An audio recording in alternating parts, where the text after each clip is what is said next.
Hello everyone, in this video I will try to compile all the worst things Meg Griffin has done in Family Guy. Let's go! Almost ruined Joe's marriage in season 9, episode 12. So Lois is chilling at home when Bonnie shows up, asking if she can look after Joe and their kid, Susie, while she's out of town. Lois is like, sure thing, but then immediately passes the task off to Meg. The next day, Meg shows up at Joe and Susie's place and tells them she's their new babysitter. As Meg and Joe head to school, they hit it off, and Meg starts developing some serious crush vibes for Joe. Hey, who's that? Your boyfriend? Yeah, that's my boyfriend. The next morning, Meg's all about winning Joe's heart, so she whips up breakfast for him. Joe barely notices. Meg spends the whole day trying to get Joe's attention, but keeps striking out. That night, Bonnie calls to say she's coming back early, so Meg decides to play dirty. She sneaks one of Joe's guns into Bonnie's luggage at the airport.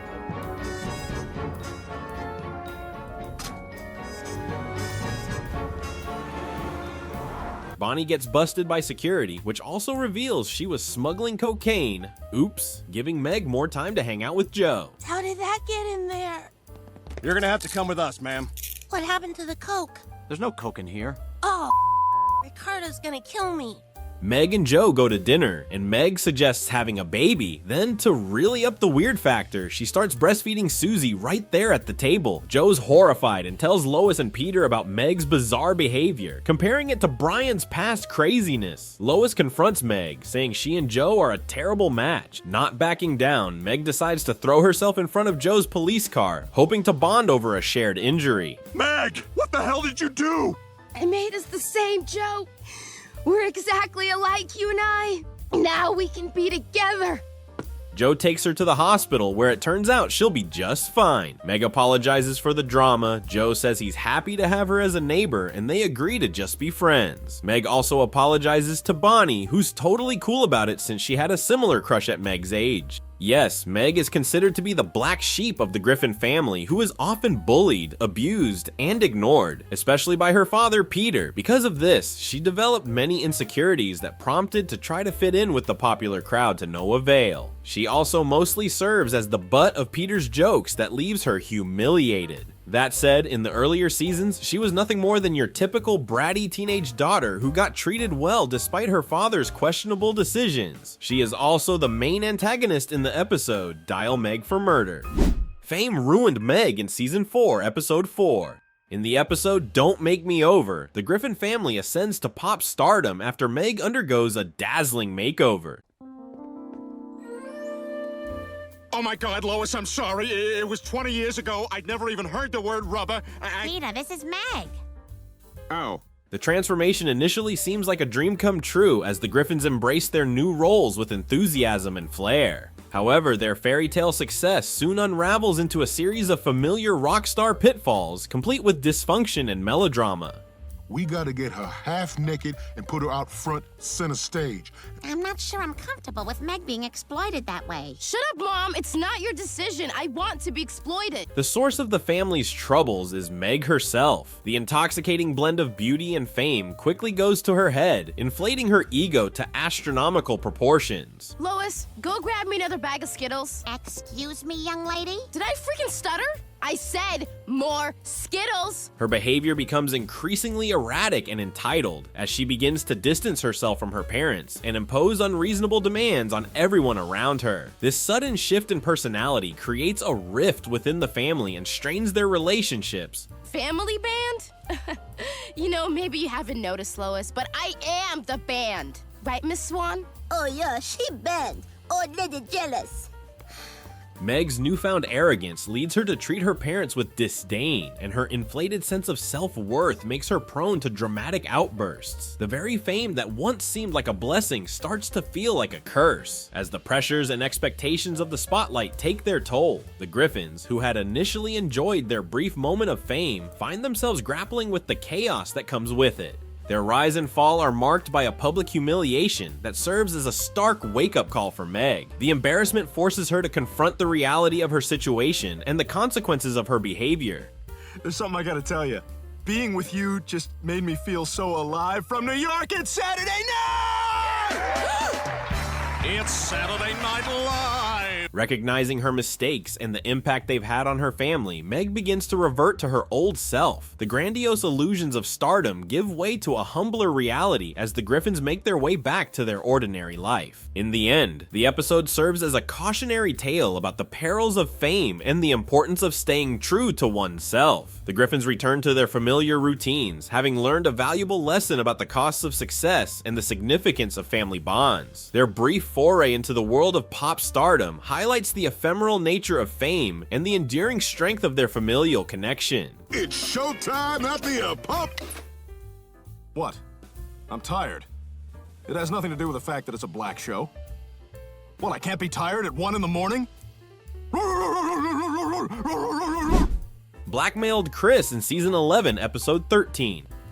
Meg, ever so cunning, unearthed a most delicious opportunity when she caught Chris with his fingers greedily snatching coins from Lois's purse. Instead of opting for the just path, she chose to revel in her newfound power, twisting it to her own advantage. With a heart as cold as ice, she ensnared Chris in a web of blackmail, forcing him to cater to her every whim and command. I'll do whatever you want. I thought you'd see it that way. Here's a list of stuff I need you to do for me. Shouldn't have taken that money, Chris. Each demand she made was more extravagant than the last, each chore a testament to her growing cruelty. I stood outside Planned Parenthood for 36 hours, and here are the pictures of every girl in your class who went in. All right, good. Now I want you to call them as if you're their dead baby. Chris, driven to the brink by Meg's insatiable greed, found himself utterly trapped. He was coerced into a whirlwind of menial tasks, each one more demeaning than the previous. The once familiar comfort of home turned into a prison of servitude under Meg's iron fist. I can't do this anymore. Well, you should have thought of that before you stole money out of Mom's purse. I own you. The more he labored, the more it became evident that Meg's intentions were not merely to seek retribution, but to revel in her own malevolence. Her actions spoke volumes of her contempt, as she wielded her power with a spiteful grace that only the most heartless could muster. I need you to go downtown and get the stuff from my P.O. box. You don't get your mail here? No, I get a lot of private correspondence from the Netherlands. Like what? Like, I'm part of a group that kind of trashes Anne Frank's house every year. The tale of Meg's machinations took a darker turn when Chris, unable to bear the relentless demands, fled from the suffocating grip of his own home. His departure was not a mere act of escape, but a desperate bid for freedom from the stifling oppression that Meg had inflicted upon him. Yet the consequences of her actions reached beyond his flight. Chris, now adrift, sought refuge in the company of Herbert, a choice that only deepened the tragic unfolding of Meg's villainy. In the midst of her cruel reign, Meg did eventually come to recognize the gravity of her misdeeds. Yet this self-awareness came far too late to undo the harm she had caused. The way she wielded her power, the way she manipulated and degraded Chris, had irrevocably marked her as a figure of malice. Her heart, once capable of the faintest glimmer of empathy, had become a fortress of spite and vindictiveness. Meg's cruelty was not merely a series of actions, but a reflection of a darker essence within her. Her behavior, characterized by an almost diabolical pleasure in the suffering of others, painted her as a true villainess. The beauty of her power lay not in its nobility, but in its capacity to corrupt and destroy. She had turned the simple act of blackmail into a cruel game, delighting in her own dominance over Chris. Her heart, once tender and vulnerable, had been hardened by her own wicked desires. As the drama of her actions unfolded, it became clear that Meg's path was one of self-destruction as much as it was of harm to others. Her eventual realization of her faults was a bitter irony, as it only served to highlight the depth of her cruelty. She had become a caricature of the very malice she sought to embody, her actions a dark testament to the seductive nature of power unchecked by compassion. In the end, Meg's story is one of tragic villainy, a cautionary tale of how power, when wielded with malice, can corrupt the heart and destroy not just those around you, but yourself as well. Her reign of cruelty, driven by a heart hardened by spite and revenge, left a trail of devastation in its wake. The tale of her blackmail and manipulation serves as a reminder of the destructive potential that lies in the misuse of power and the irrevocable damage it can inflict upon the lives it touches. Religious Extremist in Season 7, Episode 11. The episode Not All Dogs Go to Heaven presents Meg's descent into the abyss of religious fervor, a transformation driven by the sheer monotony of her illness. Stricken with the mumps and confined to her bed, her only solace came from the endless barrage of religious programming on TV. Yet what began as a simple distraction soon spiraled into a zealous obsession. In her newfound faith, Meg didn't just wade into the waters of religion, she plunged headlong into its darkest depths. You gonna get it, boy? No, please, no. Go get it, boy! Okay, give it back now. Her extremism knew no bounds, eclipsing even the most egregious flaws of her father, Peter. Where one might have hoped for moderation, Meg instead embraced fanaticism with a fervor that could only be described as diabolical. Her fanaticism reached a fever pitch when she denounced Brian, revealing him as an atheist to the townspeople. Oh my God, that was a close one. Brian, what happened? I'm a pariah, Lois. Ever since Meg told everyone I'm an atheist, I'm the most hated person in town. His alienation and ostracism were met with her chilling indifference as she reveled in the power her faith granted her. Brian, seeking solace amidst the hostility, sought refuge in Meg's company, only to be led by her down a path of further humiliation, a public book burning that was nothing short of a satanic spectacle. Meg, you're a smart girl. You ought to be able to see that what's going on here is wrong. You are not gonna turn me from my faith, Brian. In this fiery crucible of fanaticism, Meg's actions serve as a stark reminder of how fervor can corrupt and how the pursuit of divine zeal can lead one to wreak havoc upon others. Her journey from casual observer to zealot paints a grim picture of the dangers lurking in the embrace of unchecked extremism. Brian's partner in crime in Season 5, Episode 8. Meg is utterly crushed about not having a date for her junior prom, and her day takes a turn for the worse when her backup option, Jimmy, cancels on her. Hang on. I'd love to go, Meg, but I have to go to my little brother's funeral that night. In a last-ditch effort, Brian begrudgingly agrees to take her. As the night progresses, Brian overindulges in alcohol and ends up stepping in to defend Meg when another student insults her.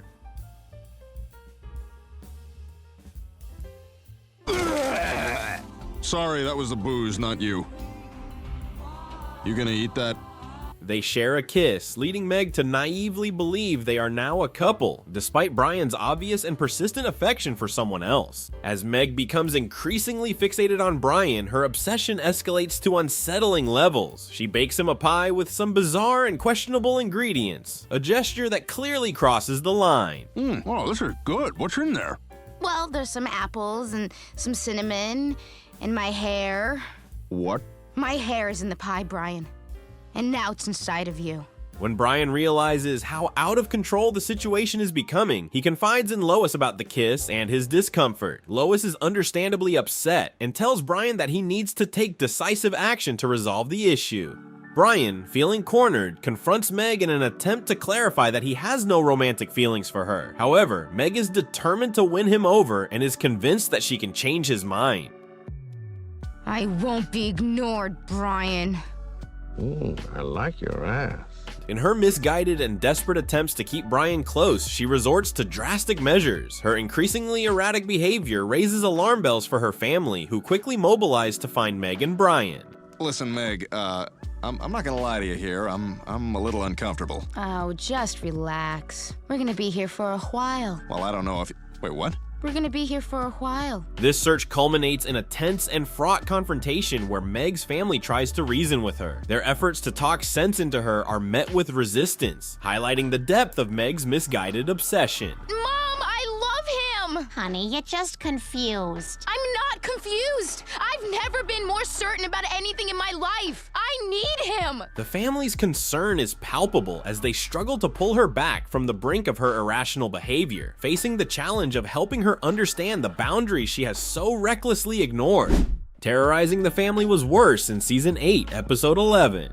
Oh joy, Quahog is graced with a local rodeo competition, and who else but Peter Griffin decides to make a spectacle of himself by entering. His rigorous training regimen involves roping Meg and branding her, because apparently that's what qualifies as preparation in Peter's world. But of course, he's outdone by the ever-competent Mayor West, who snatches Meg away and decides to use Chris instead. At the rodeo, Peter's brilliant plan collapses as he promptly falls off his anthropomorphic bull, which then conveniently goes off screen for a rendezvous with him, because who doesn't enjoy a bit of off-camera drama? No!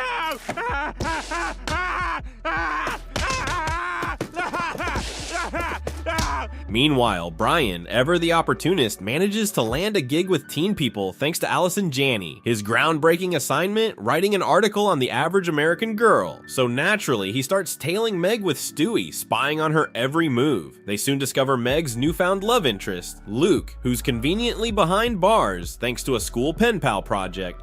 Brian, in his infinite wisdom, spills the beans to Peter and Lois, who in a shockingly rare display of parental authority ban Meg from seeing her prison pen pal. Not one to be deterred, Luke escapes from jail during a riot and takes refuge in the Griffin home. Brian's attempt at an apology for his meddling turns into a farce when he stumbles upon Luke in Meg's room, just as Peter walks in. Peter only puts 2 and 2 together when he reads the episode synopsis and TV guide. Classic Peter. Peter gets more than he bargains for when he joins the rodeo. Boy, did I.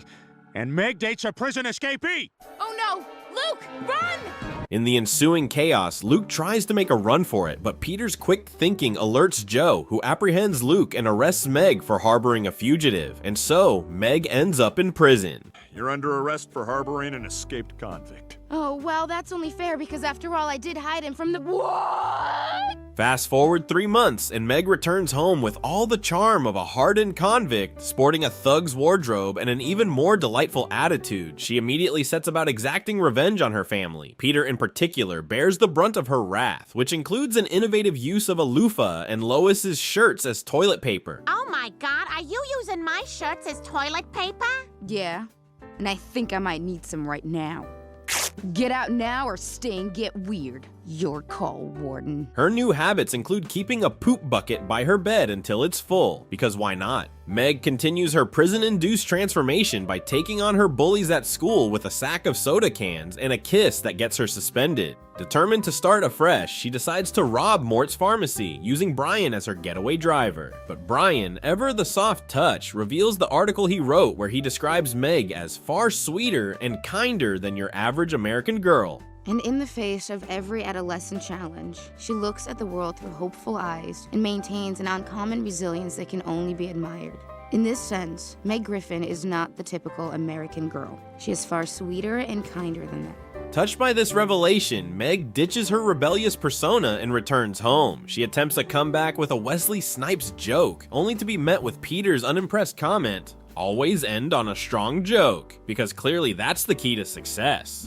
Meg almost facilitated a serious crime in season 11, episode 7. Kind of, yeah. Well, guess what?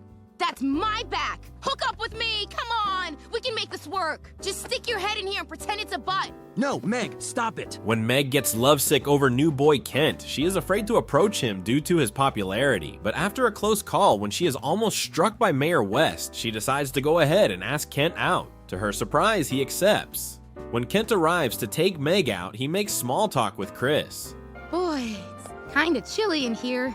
Really? You got big sweat marks under your boobs. That must mean they must like you then. Hey, I'll be right back. I gotta go to the bathroom. After a night at the movies, she tries to kiss Kent and reveals that he is gay and prefers Chris, although Stewie overhears and believes he is the subject of Kent's attraction. As Meg cries the next morning, she opens up to Brian after he gets trapped with her, and he tells her that perhaps Kent is confused, leaving Meg determined to set Kent straight. Well, I'll help him figure things out. I'll help him figure out that he's straight. The next day at lunch, Kent seeks out Chris, but Meg interrupts and tries to convince him he is confused. Brian goes to Stewie to tell him, and he is still convinced that Kent is in love with him. Meg's friends try to perk her up, but when they suggest that Kent really does love Chris, she gets the idea to have Kent sleep with Chris so he can tell her what it was like, so she could at least have some closure. Oh my God, that's it. What do you mean? I mean, if I can't have Kent, then that's the next best thing. I've just got to get Chris to sleep with him. When she proposes her idea to Chris, he is appalled and even rejects an offer of $100. Determined, Meg goes to Quagmire to get roofies to dope Chris. And call me if you get arrested. I will. Thanks. That's what it's all about, Glenn. Don't rape it back, rape it forward. She then tells Kent the date with Chris is on, but that he will be asleep. Planning the drugs and Kool-Aid, she calls Chris and finds him in her room where he planted a photo of them as kids on a family trip to help her remember the good times. Feeling bad about her plan, Meg pours out the Kool-Aid into a plant, which is then molested by another plant after it passes out. When Kent crawls into Chris's bedroom, he finds that Chris isn't up for sex. Chris calls Meg for an explanation, and she is forced to reveal her plan. I was kind of gonna roofie you. What is wrong with you? And Kent, I owe you an apology too. I lied when I told you that Chris wanted to sleep with you. As Kent stomps out, Stewie finds some of the roofies and passes out with Meg's plant approaching him. The next day, Brian comforts Meg by telling her that she just has to wait for some guy to make a mistake, as Stewie complains of possibly getting poison ivy in his butt. Meg went too far with her family in Season 10, Episode 2. As the tempest bears down upon Quahog, the Griffins prepare themselves for the storm's fury. Amidst the brewing chaos, Brian indulges in a rather reckless decision: magic mushrooms. To Stewie's astonishment, the hallucinogenic effects soon take hold, leading Brian to a most unfortunate mishap: the severing of his own ear. Brian? I'm gonna cut my ear off to prevent World War II. Oh God! Oh God! Stewie, ever the loyal companion, tends to Brian's plight through the night, trying to soothe his torment. Brian's dreams turn into a nightmarish tableau where grotesque versions of the Griffins and Quagmire assail him until he is roused to some semblance of clarity by Stewie's intervention. Oh my God, your lip looks really weird. Can we fix that? Get that out of there. Ew. Meanwhile, the rest of the Griffin clan attempts to alleviate their boredom with games of charades and other diversions, only to succumb to frustration, which they cruelly direct at Meg. With her patience worn thin from years of mistreatment, Meg erupts in anger. She confronts Chris first, castigating him for his bullying and his failure to support her against their parents. Lois attempts to intervene, but Meg seizes the moment to lay bare Lois's criminal past, accusing her of being anything but a perfect mother. Is this coming from my role model mother? The shoplifter, the drug addict, the porn star, the whore who let Gene Simmons and Bill Clinton go to town on her? Meg even threatens to sever ties upon turning 18, leaving Lois in a heartbroken heap. When Meg turns her ire towards Peter, he finds her rebukes amusing and fails to grasp the gravity of her accusations. Oh, and when you're not terrorizing the community with your impulsive escapades, you're being a total jerk to your family. You shove your daughter's face in your ass and you fart on it. It is only when she calls him a waste of a man that the sting of her words begins to sink in. Take a good look at yourself, Peter Griffin. You're a waste of a man. Wait a second. These are criticisms. Peter, stunned, demands that Lois make Meg stop, but Lois, seething with resentment, refuses due to Peter's past failings. In the ensuing turmoil, the family's collective venom is unleashed upon one another, spiraling into chaos. Peter, utterly shattered, retreats upstairs, leaving Meg and Brian to unravel the aftermath. That's exactly what he does, because he's a selfish, fat idiot. You shut up, all of you! I didn't ask to be in this family! Despite Brian's praise for her newfound assertiveness, Meg is struck by regret for the hurt she has inflicted on her family. Recognizing the need for a stabilizing force, she resolves to mend the rift by offering heartfelt apologies to Peter, Lois, and Chris in an attempt to restore their fractured bonds. And just as the storm outside rages, Stewie steps forth to address the audience directly, cautioning them about the perils of drug use and recommending a visit to their local library for more prudent knowledge. Meg assaulted an innocent bystander in Season 5, Episode 9. The episode Road to Rupert, a masterclass in Meg's spectacularly misguided responses to life's little injustices. It's no surprise that her latest tantrum was ignited by her ever-so-loving father. In this little escapade, Peter, as per his usual brilliance, convinced Meg to chauffeur him and his equally delightful friends around town. What followed was an afternoon filled with the kind of pranks and teasing that only a group of grown men can dream up when they're being chauffeured by their put-upon daughter. Of course, Meg, in her infinite wisdom, chose to channel her pent-up frustration not towards her charming father or his band of merry miscreants, but onto an entirely innocent bystander. What the hell is your problem, you dumb bimbo? God, stop!